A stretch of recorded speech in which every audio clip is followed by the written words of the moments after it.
மளிகை சாமான் லிஸ்ட்லாம் வாங்கி வாங்க. ஓகேம்மா.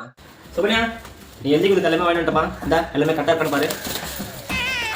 எல்லாமே கரெக்டாக இருக்குங்க. ஆனால் என்ன பேம்பஸ் மட்டும் மிஸ் ஆகுது அக்கிலுக்கு. பேம்பர்ஸா? ஐயோ சாரிம்மா, மறந்துட்டேன். எங்க நான் எழுதி கொடுத்த பேப்பர் எங்கங்க? பேப்பரா? ஐயோ நீ கொடுத்ததே நான் மறந்துட்டேம்மா.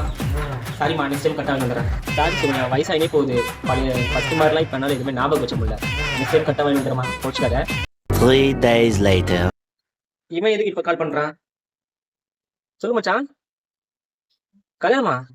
சூப்பரா, கங்க்ராட்ஸ்ரா. என்ன மச்சான் அந்த பம்ச்சிட்ட? ஓ, பேச்சுலர் பார்ட்டிக்கு சருக்கு வாங்கிக்கணும் அவ்வளோதானே? வாட்ஸ்அப்ல நம்புறியா? என்ன மச்சான் அசிங்க பத்துற? அதெல்லாம் நான் கரெக்டாக வாங்கி வச்சிருடா. பேப்பர் எழுதிக்கவா? டேய், என்ன எனக்கு வயசு ஆச்சு நினைச்சிருக்கியா? இப்போ நீ என்னோட லிஸ்ட் நான் அப்படியே சொல்லு. நீ மறந்தாலும் நான் மறக்காம எப்படி கரெக்டாக வாங்கி வர மட்டும் பாரு. ஆனா ஒண்ணு மச்சான், நெக்ஸ்ட் டைம் இப்படிலாம் அசிங்க பத்தக்கூடாது. காசு அனுப்புறியா? சரக்கு கண்டிப்பா வரும். அட குடிக்காத குரங்க, இது மட்டும் உனக்கு ஞாபகம் இருக்கா? எங்களுக்கு தண்ணியில கண்டமில்ல, எங்களுக்குள் ஜாதி மதம்